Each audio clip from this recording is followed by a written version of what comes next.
ऐसी स्त्री के साथ में विवाह मत करना, या फिर कहे तो किसी प्रकार का रिश्ता, दोस्ती या फिर संबंध ऐसे स्त्रियों से भूल कर भी नहीं रखना।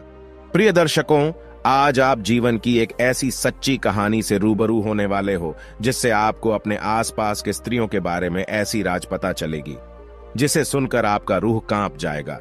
हाँ प्रिय दर्शकों, इस कहानी में आप लोगों को सुनने के लिए मिलेगा कि वो लड़की कैसी हुआ करती है जिनसे इंसान अगर भूल से भी शादी कर ले तो वह बर्बाद हो जाता है, चाहे कितना भी धन कमाए लेकिन हमेशा गरीब ही बना रहता है। आइए इस कहानी के माध्यम से समझते हैं। एक बार की बात है, एक तालाब के किनारे एक पेड़ में बूढ़ी चिड़िया और कौवा रहा करते थे। कौवा बूढ़ी चिड़िया के पास बैठा हुआ था तो कौवा ने बूढ़ी चिड़िया से पूछा, मैं जंगल से उड़ते हुए आ रहा था तो मैंने देखा कि पृथ्वी लोग कितना स्वार्थी बन गया है, कौन अपना है और कौन पराया। आज के समय में यह समझना बहुत कठिन है। बूढ़ी चिड़िया बोली, हे कौवा, सही कह रहे हैं आप। अब कौवा बोला, ऐसे में जो एक जीवन साथी होती है, जो किसी इंसान के साथ उसके पूरे जिंदगी साथ रहती है, उसके बारे में पता होना बहुत जरूरी है। फिर बूढ़ी चिड़िया कौवा से कहती हैं, सही कह रहे हो, नहीं तो किसी भी इंसान का जिंदगी एक पल में बर्बाद हो जाता है, वो अमीर से गरीब बन जाता है। कौवा ने कहा, हे बूढ़ी चिड़िया, ऐसी कौन सी बात है जो हर एक इंसान को उसके विवाह से पहले पता होनी चाहिए। बूढ़ी चिड़िया कहती हैं, मैं आपको ये बातें एक कहानी के जरिए बताती हूं, आप बस कहानी को ध्यान से पूरा सुनना, क्योंकि आधा अधूरा ज्ञान कोई काम का नहीं होता। प्रिय दर्शकों, कहानी शुरू करने से पहले मेरा आप सभी से अनुरोध है कि आप हमारी कहानी में खो जाएं। उससे पहले हमारे चैनल स्पिरिचुअल ज्ञान गंगा को सब्सक्राइब करके बेल आइकॉन अवश्य दबा लें, जिससे हमारी हर वीडियो का नोटिफिकेशन सबसे पहले आप तक पहुंच सके और आप हमारी हर वीडियो से प्राप्त ज्ञान को अपने जीवन में उतार सके। तो चलिए कहानी शुरू करते हैं। तब बूढ़ी चिड़िया कहती हैं, हे कौवा, प्राचीन काल की बात है, एक गांव जो कि नदी के किनारे बसा हुआ था। उस गांव में एक बहुत ही दयावान राजा रहते थे और उनकी 2 रानियां थीं। और राजा अपने पत्नियों से बहुत ही घनिष्ठ प्रेम करते थे।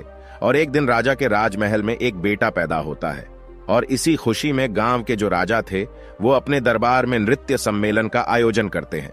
और इस नृत्य सम्मेलन में आसपास के गांव से भी कुछ लड़कियां भाग लेती हैं। शाम का समय था और नृत्य कला का आयोजन शुरू हो चुका था। और तभी राजा की नजर अचानक से एक सुंदर स्त्री पर पड़ती है, जिसका नृत्य देखकर राजा उन पर मोहित हो जाते हैं। और उसके बाद राजा मंत्री को कहकर अपने विवाह का प्रस्ताव उस लड़की के सामने पेश करवाते हैं। और वो लड़की इस प्रस्ताव को सुनकर के आश्चर्य में पड़ जाती है। और वो लड़की उस मंत्री से कहती है, मुझे कुछ वक्त दीजिए, मैं सोचकर बताती हूं। फिर कुछ दिनों के बाद राजा उस लड़की से शादी कर लेते हैं। फिर कुछ सालों के बाद छोटी वाली रानी के 2 पुत्र होते हैं। कुछ समय के बाद उनके 3 बेटे बड़े हो गए, लेकिन प्रिय दर्शकों, दूसरे वाले रानी का एक भी पुत्र नहीं था, क्योंकि उनके नसीब में कोई संतान प्राप्ति नहीं था। और प्रिय दर्शकों, आप लोग जानते ही हैं कि राजा महाराजाओं को यह शौक हुआ करता था जंगल में शिकार का खेल खेलने का। तो जो राजा के 3 बेटे थे, उनमें से सबसे बड़ा बेटा एक दिन अपने घोड़े पर सवार होकर के जंगल में शिकार करने के लिए गया। और जंगल में शिकार खेलते खेलते पूरा दिन बीत गया, परंतु उसके हाथों से एक हिरण का वध तक नहीं हुआ। उसने एक भी हिरण को नहीं मार पाया। लेकिन तभी अचानक से सामने एक बहुत ही घने जंगल में से एक पागल इंसान निकल करके आया। वो बहुत ही अजीब सा फटा छेटा कपड़ा पहना हुआ था और उसका व्यवहार भी थोड़ा अजीब सा था। साथ ही खाने के तलाश में इधर उधर भटक रहा था और कंधे पे तोता बैठा हुआ था। उस इंसान और तोते के बीच में बहुत ही गहरी दोस्ती थी। प्रिय दर्शकों, फिर वो राजकुमार जो कि शिकार करने आए हुए थे, वो उस पागल व्यक्ति के पास जाते हैं और पूछते हैं कि आप कौन हो, तुम यहां जंगल में क्यों भटक रहे हो। लेकिन प्रिय दर्शकों, वो पागल व्यक्ति कुछ नहीं बोलता और उसे बहुत ही तेज की भूख लगी होती है, क्योंकि वो पागल व्यक्ति खाने की तलाश में था। इतने में ही राजकुमार अपने थैले में से कुछ लड्डू निकाल करके उस पागल व्यक्ति को देते हैं और भूखा व्यक्ति लड्डू को देखते ही लपक लपक कर खाने लगा। इतने में ही राजकुमार उस पागल व्यक्ति से पूछते हैं कि आखिर कौन हो आप और इस घने जंगलों में अकेले क्यों भटक रहे हो, आपका परिवार कहां है।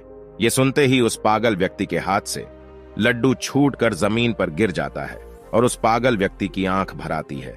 वह फूट फूट कर रोने लगता है और यह सब देखकर राजकुमार बहुत हैरानी में पड़ जाते हैं और उस पागल व्यक्ति से पूछते हैं कि आप क्यों रो रहे हो। तभी उस पागल व्यक्ति के कंधे पर जो तोता बैठा हुआ था वो कहता है, मेरे मालिक अपने बेटे के कारण इस स्थिति में जंगल में भटक रहे हैं। फिर राजकुमार कहते हैं कि ऐसा क्या हुआ इनके साथ में। तब तोता कहता है, इनके पास वाले नगर में एक लड़की है जिसका पिता एक राजकुमार है और वो अपनी बेटी की शादी करवाना चाहते हैं, परंतु वो लड़की तो शादी करने के लिए तैयार है, लेकिन उसकी एक शर्त है कि उस इंसान से शादी करना चाहती है जो उसके प्रश्नों का उत्तर दे सके। इसलिए जो कोई शादी की इच्छा लेकर के उसके पास में जाता है, वो उससे एक सवाल पूछती है और अगर कोई व्यक्ति उस सवाल का उत्तर दे देगा, उसके साथ में वो विवाह कर लेगी, और अगर सवाल का उत्तर नहीं दे पाता है तो उसका शीश कटवा देती है। और इसी चक्कर में इनका एक पुत्र था जो कि उस स्त्री के द्वारा मारा गया, और मेरे मालिक यह सदमा बर्दाश्त नहीं कर पाए और अपना मानसिक संतुलन खो दिए, और इसी वजह से इनका राज्य भी अब उस स्त्री के कब्जे में है। इतनी बात होते ही वह व्यक्ति वहां से चला जाता है, और यह सारी बात सुनकर राजा के दिल और दिमाग में उस राजकुमारी वाली बात बैठ जाती है, और वापस शिकार पर से महल के तरफ लौटते समय भी पूरे रास्ते उसी राजकुमारी का ख्याल उस राजकुमार के दिमाग में चल रहा था। राजा जब लौट करके अपने घर आए तो घर आकर के रात्रि में लेटकर आराम तो कर लिया, लेकिन सुबह में भी वही राजकुमारी के ख्यालों में डूबे हुए थे। अब राजा से रहा नहीं गया और वो शीघ्र ही अपना घोड़ा उठाते हैं और उस राजकुमारी के महल की तरफ चल देते हैं। और तभी राजकुमार के माता पिता उनसे पूछते हैं कि बेटा कहां जा रहे हो। तब राजकुमार कहता है कि हमारे बगल वाले राज्य में एक राजकुमारी रहती है और वो विवाह करना चाहती है, परंतु उस राजकुमारी का यह कहना है कि उसका कोई प्रश्न है कि जो कोई उसके प्रश्न का उत्तर दे देगा वो उसके साथ विवाह कर लेगी, और जो नहीं दे पाता उसका सर कटवा देती है। अब तक उसके चक्कर में कई लोग मारे गए हैं और कई राज्यों को वो स्त्री अपने कब्जे में ले रखी है। यह सुनकर राजकुमार के माता पिता ने राजकुमार को बहुत रोकने की कोशिश की, परंतु राजकुमार उनका एक भी नहीं सुना और राजकुमारी के महल की ओर निकल जाते। महल पर पहुंचते ही राजकुमार ने विवाह का प्रस्ताव रखा तो राजकुमारी कहती हैं कि मैं आपसे विवाह करने के लिए तैयार हूं, परंतु आपको मेरे एक प्रश्न का उत्तर देना पड़ेगा, तभी मैं आपसे विवाह कर पाऊंगी, और अगर आप मेरे प्रश्नों का उत्तर नहीं दे पाते हैं तो आपका सर कटवा दिया जाएगा। राजकुमार ने इस शर्त को स्वीकार कर लिया और बोला, राजकुमारी पूछिए, आपका क्या प्रश्न है, मैं आपके प्रश्नों का उत्तर देने के लिए तैयार हूं। फिर राजकुमारी अपना वह एक प्रश्न पूछती है जो अभी तक कई लोगों से पूछते आ रहे थे, और जब राजकुमारी ने प्रश्न पूछा तो वो राजकुमार देखता रह गया। जब उत्तर नहीं आया तो राजकुमार का शीश कटवा दिया गया। प्रिय दर्शकों, ऐसा कौन सा प्रश्न था जो कि राजकुमारी पूछती थी लेकिन कोई भी इनके प्रश्नों का जवाब नहीं दे पाता था? इसके बारे में आपको आगे वीडियो में जरूर पता चल जाएगा कि राजकुमारी ऐसा क्यों करती थी। क्यों हर वो व्यक्ति जो राजकुमारी से शादी करना चाहता था उससे वही एक सा प्रश्न पूछा करती थी। जब बड़े वाले भाई मारे गए तब बड़े से छोटा दूसरे नंबर के राजा ने विचार किया कि वो राजकुमारी के पास जाएगा और अपने भाई का बदला लेगा, परंतु जैसे ही राजकुमारी उसके सामने आती है तो वह राजकुमार उस राजकुमारी को देखकर उन पर मोहित हो जाते हैं और खुद में सोचते हैं कि ये कितनी सुंदर स्त्री है, काश मैं इनसे विवाह कर पाता। लेकिन फिर राजा राजकुमारी से कहता है, मेरे बड़े भाई कहां हैं? तो राजकुमारी कहती हैं कि मुझे इसके बारे में कुछ नहीं पता। यह सब सुनकर राजकुमार फिर से सोच में पड़ जाते हैं। तब राजकुमारी राजकुमार से कहती हैं, क्या सोच रहे हो? तब राजकुमार कहता है कि आप कितनी सुंदर हो, मैं आपसे विवाह करना चाहता हूं। तो फिर राजकुमारी कहती हैं, मैं आपसे विवाह तो कर लूंगी, लेकिन मेरा एक प्रश्न है, पहले आपको उस प्रश्न का उत्तर देना पड़ेगा। तो राजकुमार कहता है कि ठीक है, आप अपना प्रश्न पूछो। लेकिन दूसरे वाले राजकुमार भी उनके प्रश्नों का उत्तर नहीं दे पाते हैं और उनका भी सर कटवा दिया जाता है। इसी प्रकार उस विवाह के चक्कर में उस राजा के 3 लड़के थे, उनमें से 2 लड़के मारे गए। अब बचा सबसे छोटा वाला, वो भी अपने घोड़े को लेकर राजकुमारी के महल की ओर चल देता है। उनके माता पिता ने उन्हें रोकने की बहुत कोशिश की, लेकिन छोटे वाले भाई चलते हुए कहता है, हम जा रहे हैं उस हत्यारी राजकुमारी से अपने भाइयों का बदला लेने, या तो मैं उस हत्यारिन से बदला लेकर के आऊंगा, अन्यथा आप ये समझ लेना कि आपका कोई बेटा था ही नहीं। उनके माता पिता ने उन्हें बहुत रोकने की कोशिश की, लेकिन वो बदला लेने के चक्कर में चल देता है। रास्ते में जाते जाते उस लड़के ने विचार किया कि जैसे मेरे भाई गए थे, अगर वैसे मैं गया तो मैं भी मारा जाऊंगा, लेकिन जाऊंगा तो जरूर। पर कुछ सोचने समझने के बाद उसने क्या किया, कि उस राजकुमारी की महल से थोड़े हटकर एक बगिया थी। उसने अपने घोड़े को वहीं पर छोड़ दिया और उस बगिया के अंदर चला गया, और राजकुमारी वहां पर उस शांत वातावरण में विश्राम करने के लिए आया करती थी। अब उस बगिया में एक सरोवर था, और उस सरोवर के किनारे वह राजकुमार एक आम इंसान के वेशभूषा में खड़ा था। जी हां प्रिय दर्शकों, सभी लोग बड़े ध्यान से सुनना, यह बहुत ही अलौकिक कहानी है। प्रिय दर्शकों, राजकुमार सरोवर के किनारे खड़ा था, और तब राजकुमारी अपने कुछ सहेलियों के साथ बगिया में आई, और कुछ समय बाद राजकुमारी ने अपनी एक सहेली से कहा कि हमें पानी लाकर दो, हमें बहुत तेज प्यास लगी है। अब उस राजकुमारी की बात को सुनकर उसकी एक सहेली ने हाथ में बर्तन लेकर के उसी सरोवर पर जल लेने के लिए गई, जिस सरोवर पर वह राजकुमार आम इंसान के रूप में पहले से ही खड़ा था। उसने देखा तो उसके रूप को देखकर उन पर मोहित हो गई। वो राजकुमारी की सहेली फिर जल लेकर के आई और राजकुमारी को पिलाया, फिर तुरंत लौट करके सरोवर के पास चली गई, और उसने जाकर के उस राजकुमार यानी कि उस आम आदमी से कहती है कि आप कौन हो, यहां क्या कर रहे हो? मैं आपको देखते ही आपके रूप पर मोहित हो गई हूं, और मैं शीघ्र ही आपसे विवाह करना चाहती हूं। फिर राजकुमार कहता है कि वो तो ठीक है, लेकिन आप कौन हो? फिर वो लड़की कहती है कि मैं राजकुमारी की सहेली गंगा हूं। ये सुनकर के राजकुमार उस गंगा के साथ उसके घर चले जाते हैं, और गंगा अपने आंगन में चारपाई बिछा करके उस राजकुमार को बैठा दिया, और उसके बाद में भोजन करवाया, और फिर कहती है कि आप क्या सोच रहे हो? आप विश्वास करिए, मैं आपको कभी धोखा नहीं दूंगी, क्योंकि मैं तुम्हारे रूप के ऊपर दीवानी हो चुकी हूं। मैं तुमसे प्यार कर बैठी हूं। जब इतनी बात उस राजकुमार ने सुनी तो वो राजकुमार रोने लगता है। राजकुमार के आंखों से आंसू के धारा बहने लगी, और कहने लगा, मैं इसलिए सरोवर में घूम रहा था क्योंकि ये जो तुम्हारी राजकुमारी है इतनी हत्यारी है, जिसने अब तक कई लोगों के सर कटवा दिए हैं, और उन्हीं में हमारे 2 भाई मारे गए। तो मैं अपने भाइयों का बदला लेना चाहता हूं, इसलिए मैं यह जानना चाहता हूं कि यह राजकुमारी कौन सा सवाल पूछती है। तब गंगा कहती है, वह तो हम आपको बता देंगे, लेकिन पहले आप हमसे वादा कीजिए कि आप हमसे शादी करेंगे। तो प्रिय दर्शकों, गंगा ने एक तरफ तो राजकुमार से शादी करने का वादा करवा ली, वहीं दूसरी ओर उसे यह डर भी लगा था कि अगर हम इनको वहां जाने देंगे तो पता नहीं ये वहां से लौट करके आएंगे भी या नहीं। तो फिर राजकुमार गंगा से कहता है कि मैं जरूर तुमसे विवाह करूंगा, लेकिन राजकुमारी से अपने भाइयों का बदला लेने के बाद।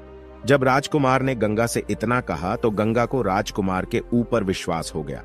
तो फिर गंगा ने राजकुमार को राजकुमारी के बारे में बताना शुरू किया, और गंगा ने कहा कि वो हर एक इंसान से केवल एक ही प्रश्न पूछती है कि गुल सरोवर की क्या कहानी है।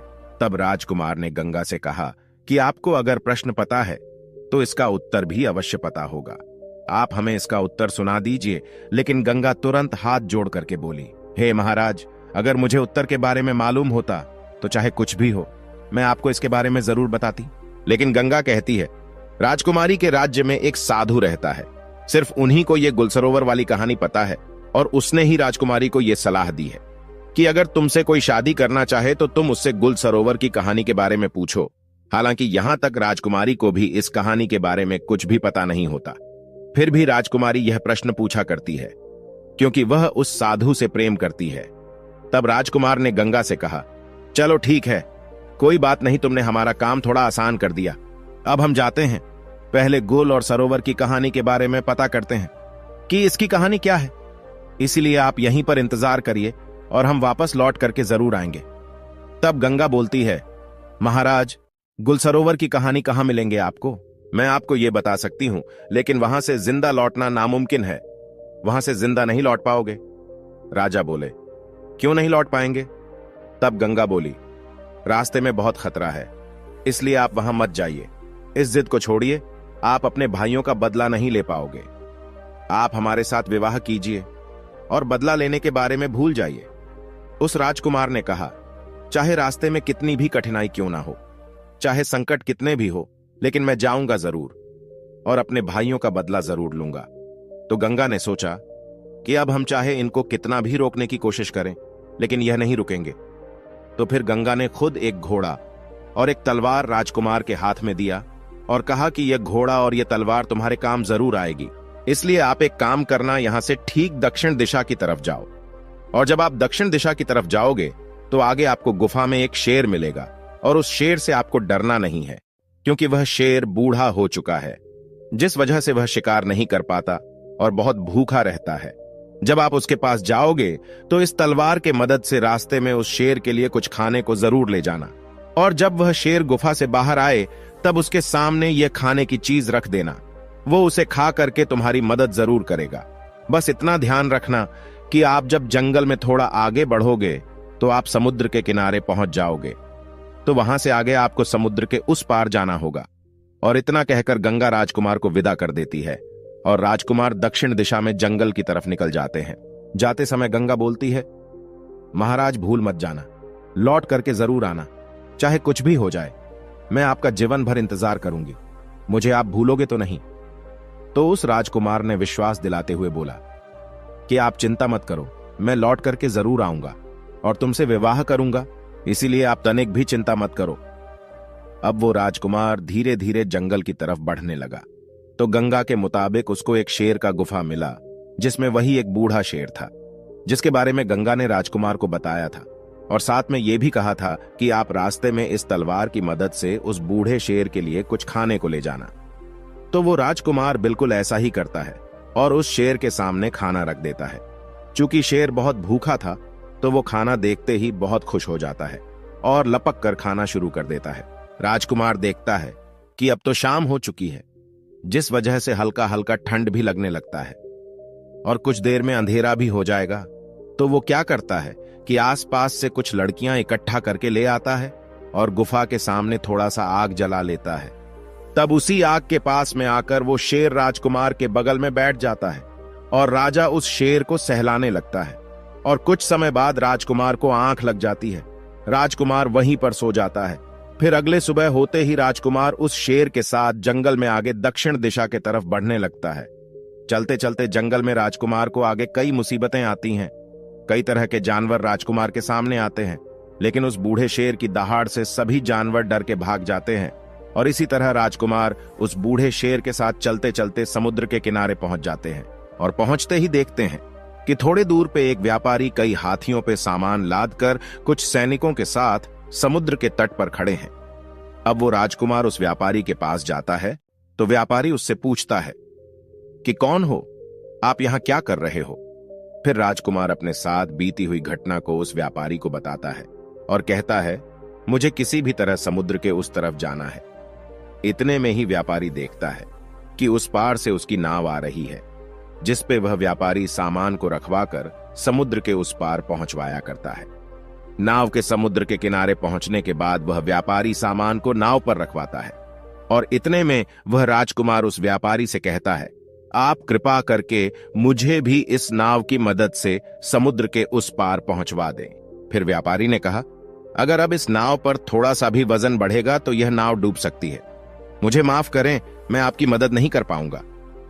राजकुमार ने कहा, अब तो आप सब कुछ जानते हैं, मेरा समुद्र के उस पार जाना कितना जरूरी है। आप एक काम करिए, मेरे पास कुछ सोने के सिक्के हैं और ये गले की चैन, इसको आप रख लीजिए, परंतु मुझे इस नाव से जाने दीजिए।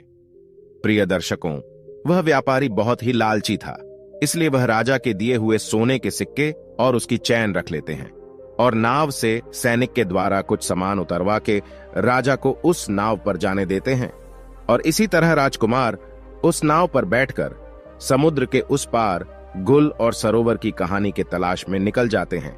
ठीक 15 दिन बाद राजकुमार समुद्र के उस पार एक नगर में पहुंच जाते हैं और नगर में गुल और सरोवर की कहानी के तलाश में इधर उधर भटकने लगते हैं।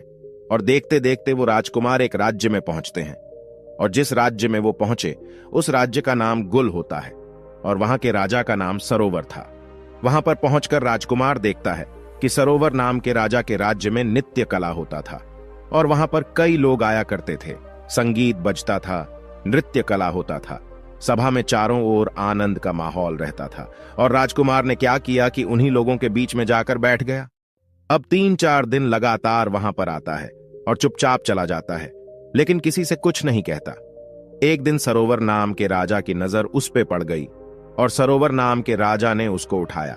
सभा के अंत में उससे कहा, मैंने आपको देखा कि आप 3-4 दिन से आते हो, ना किसी से कुछ कहते हो और ना ही किसी से कुछ बोलते, आप इस राज्य के नहीं लगते हो। इससे पहले कभी यहां दिखाई भी नहीं दिए। कौन हो आप, क्या करना चाहते हो? राजकुमार को तो गुल और सरोवर की कहानी पता करनी थी और उन्हें अच्छी तरीके से पता था कि इस कहानी के बारे में सरोवर नाम के राजा को जरूर पता होगा। इसलिए राजकुमार सरोवर नाम के राजा से कहता है, महाराज, मैं कुछ संगीत गाना चाहता हूं। यह सुनकर सरोवर नाम के राजा उनसे बोलते हैं कि कौन सा संगीत ठीक है, आप सुनाइए। और इतने में सरोवर नाम के राजा के इशारे पर पीछे से ढोल बजने लगते हैं और राजकुमार संगीत गाने लगते हैं। उस राजकुमार ने इतना सुंदर संगीत सुनाया कि पूरी सभा बैठी हुई वाह वाह करने लगी।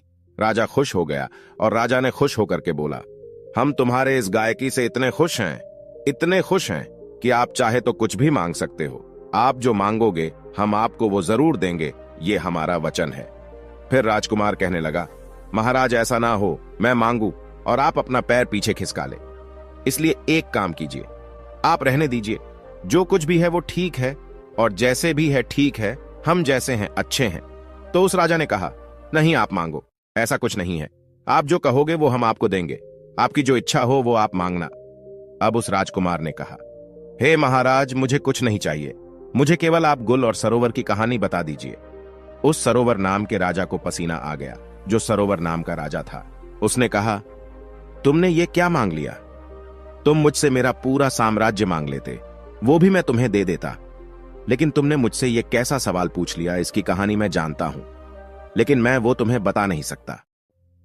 तभी राजकुमार ने कहा, महाराज, कुछ समय पहले आपने ही तो ये कहा था कि आप जो मांगोगे हम आपको वो दे देंगे, इसलिए आप केवल मुझे वही गुल और सरोवर की कहानी सुना दीजिए कि आखिर इस कहानी का क्या राज है। अब महाराज अपने ही दिए हुए वचनों में फंस जाते हैं और कहने लगे, अगर तुम्हारी यही इच्छा है, बार बार तुम यही जिद कर रहे हो, तो मैं तुम्हें गुल और सरोवर की कहानी तो सुना दूंगा, लेकिन ध्यान रखना, कहानी खत्म होने के तुरंत बाद हम तुम्हारा सर कटवा देंगे। अगर तुम इस बात पर राजी हो तो हम तुम्हें गुल और सरोवर की कहानी बताते हैं कि आखिर गुल और सरोवर की कहानी क्या है।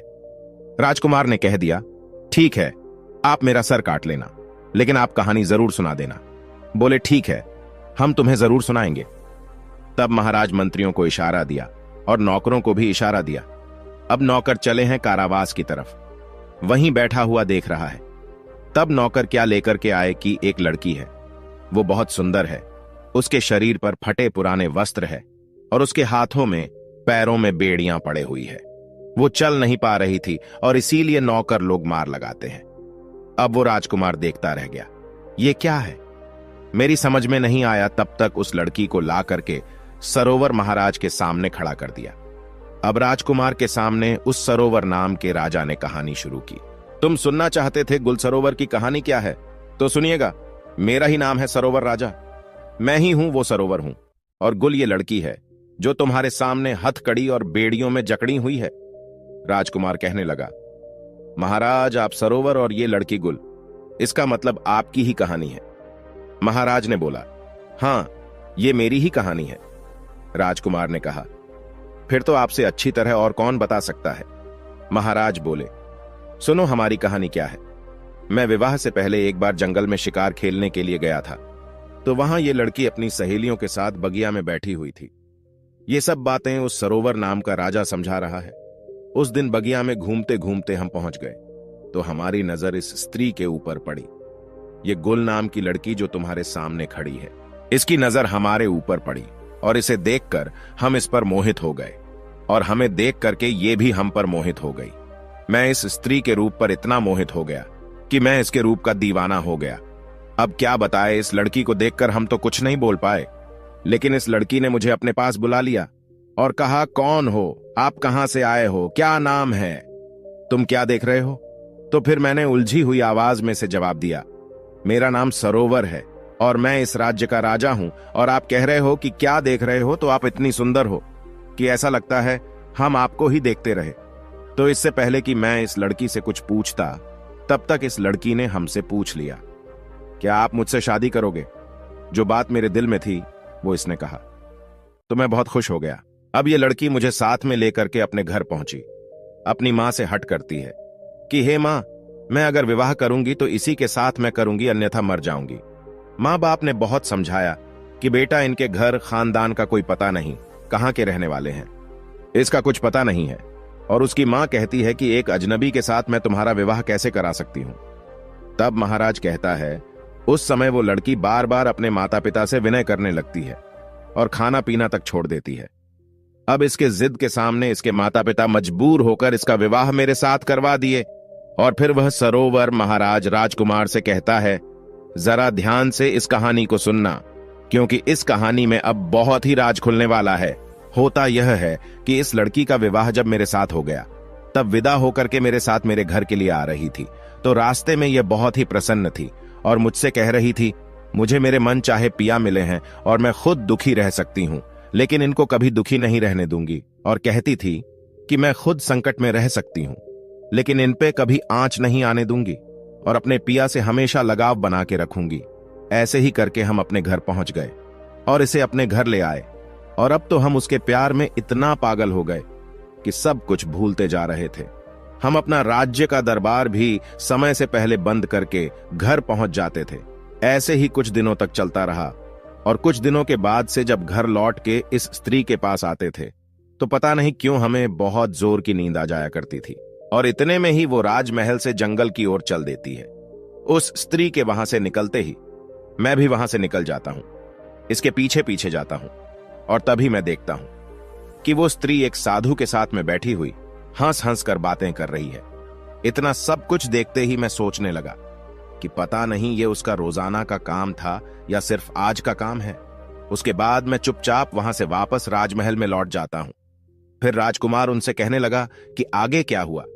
तो महाराज ने राजकुमार से कहा, उस दिन मेरा पूरा दिन उसी के बारे में सोचते सोचते निकल गया, एवं दूसरा दिन भी संध्या होने चली, और ये तो हमेशा यही सोचती रहती थी कि कब शाम होगी। तो फिर इसने खाना बनाया और मुझे दिया, लेकिन उस दिन हमने जानबूझकर खाना नहीं खाया। मैंने निर्णय किया कि आज चाहे कुछ भी हो जाए, लेकिन सोएंगे नहीं। फिर देर रात तक उससे बातें करते रह गए। एवं इतने में उस स्त्री ने कहा कि पिया, अब बहुत ज्यादा रात हो चुकी है, आप सो जाइए। तब मैंने आंखें बंद करके सोने का नाटक किया और तब ये स्त्री उसी साधु के पास चली जाती है। फिर मैं भी उसके पीछे पीछे गया तो मैं देखता हूं कि वो साधु हाथ में डंडा लिए उस स्त्री से बहुत ही गुस्से में कहता है कि आज तुम्हें यहां पर आने में इतना समय क्यों लग गया, कहां थी इतनी देर तक। फिर वो स्त्री हाथ जोड़ करके साधु से क्षमा मांगते हुए कहा, मेरे पिया, आज विलंब से सोए थे, इसलिए मुझे आने में इतनी देर हो गई। फिर स्त्री ने साधु से कहा कि अगली बार से ऐसा कभी नहीं होगा, क्योंकि अगली बार से मैं उसके खाने में जहर दे करके उसे सदा के लिए सुला दूंगी और आपके पास आ जाऊंगी। तभी मैंने उसके मुख से यह बात सुनी तो मुझे बहुत ही तेज पसीना आने लगा और मैं घबरा गया। उसी समय उस साधु की नजर मुझ पर पड़ जाती है और साधु ने उस स्त्री से कहा कि उस पेड़ के पीछे छिप करके मुझे कोई देख रहा है। तो फिर वो जो गुल नाम की लड़की थी, उसकी नजर मेरे ऊपर पड़ी। तभी वो स्त्री ने चिल्लाकर कहा कि ये तो मेरे पिया है, आप उसे मार डालिए। फिर क्या था कि वो दो और मैं अकेला, वो दोनों ने मिलकर मुझ पर आक्रमण किया और मुझे मारने की कोशिश की और हमारे बीच युद्ध छिड़ गया और फिर मैं युद्ध करते करते नीचे गिर गया। उस साधु ने मुझे कसकर दबा लिया कि तभी ये जो स्त्री है, ये स्त्री नहीं बल्कि हत्यारीन है। उसके बाद ये स्त्री ने तलवार लेकर मेरे सीने पर बैठ गई और तभी वो जो साधु था वो वहां से भाग जाता है। फिर मुझे कुछ समझ में नहीं आ रहा था कि मैं क्या करूं, और जैसे ही ये स्त्री मुझे तलवार से मारने वाली ही थी कि इतने में महाराज उस राजकुमार से कहता है कि ये जो कुत्ता तुम सामने देख रहे हो, उस वक्त ये कुत्ता आता है और रानी पे काबू करके मेरी जान बचा लेता है। और जो वह साधु था वो समुद्र के उस पार मेहर नाम के राजकुमारी के राज्य में जाकर छिप गया है। राजकुमार को महाराज की पूरी बात समझ में आ गई और महाराज कहते हैं कि ये थी गुल और सरोवर की कहानी। अब मैं अपने वादे के अनुसार पूरी कहानी तुम्हें सुना दी। अब तुम इस वादे के अनुसार अपना सर कटवाओ। इतने में राजकुमार ने कहा कि महाराज, आप मेरा सर काट लीजिएगा, लेकिन उससे पहले मुझे यह बता दीजिए कि उस रानी ने उस साधु को अपने राज्य में क्यों छिपने दिया, अब तक क्यों छिपा करके रखा है। और जब राजकुमार ने यह कहा तो अब सरोवर महाराज जो है वो अपने ही दिए हुए वचनों में फंस गया एवं इस सवाल का जवाब नहीं दे पाने के कारण राजकुमार को छोड़ दिया और कहा मैं तो तुम्हें छोड़ दे रहा हूं, लेकिन आज के बाद मेरे इस राज्य में कभी नजर नहीं आना। राजकुमार ये सब सुन के उस मेहर नाम के राजकुमारी के महल की ओर चल देते हैं। कुछ दिनों के बाद जब राजकुमार मेहर नाम के राजकुमारी के महल में पहुंचते हैं तो राजकुमारी से कहते हैं, मुझे आपसे विवाह करना है। फिर मेहर कहती है, आपको पहले मेरे एक प्रश्न का जवाब देना पड़ेगा, तभी मैं आपसे विवाह करूंगी, और अगर आप जवाब नहीं दे पाते हैं तो आपका सर कटवा दिया जाएगा। प्रिय दर्शकों, अब राजकुमार को तो पहले से ही पता था कि राजकुमारी क्या प्रश्न करने वाली है, इसीलिए राजकुमार ने शर्त स्वीकार कर लिया और कहा, हां पूछो, क्या प्रश्न है तुम्हारा? मैं तुम्हारे प्रश्नों का उत्तर देने के लिए तैयार हूं। लेकिन तुम शायद इस कहानी को सुनने के बाद अपने क्रोध पर काबू नहीं कर पाओगे। अब राजकुमारी सोचती है कि आखिर ऐसा क्या है इस कहानी में जिसे सुनकर मैं क्रोधित हो जाऊंगी। राजकुमारी इस बात पर ध्यान नहीं देते हुए राजकुमार से कहती हैं कि आप कहानी सुनाओ, क्योंकि राजकुमारी उस साधु के प्रेम में अंधी होती है। अब राजकुमार कहानी सुनाता है और जैसे ही कहानी पूरी होती है तो राजकुमारी कहने लगी, ऐसा क्या था इस कहानी में जो मुझे क्रोध आता? राजकुमार बोले, जिस साधु के प्रेम में तुम अंधी हो वो वही गुल सरोवर वाला साधु है जो वहां से भागकर समुद्र के इस पार तुम्हारे पास आकर छिपा हुआ है। अब मेहर को विश्वास नहीं होता और वो तुरंत राजमहल से निकलकर अपने राज्य में उस साधु के यहां पहुंचती है, और उस मेहर के साथ पीछे से वह राजकुमार भी जाता है। और मेहर उस साधु से पूछती है कि तुम कौन हो? साधु घबरा जाता है और कुछ बोल नहीं पाता। इतने में राजकुमारी समझ जाती है कि ये पक्का वही इंसान है। अब राजकुमारी उस साधु से कहती है, तुम्हारे चक्कर में कई लोगों का सर कटवाया गया, तुम खुद सभी लोगों को जंगल में ले जाकर के सिर कटवाए हो, अब तुम्हें भी सजा मिलेगी, तुम्हारा भी सर राज्य के सभी लोगों के सामने कटवाया जाएगा।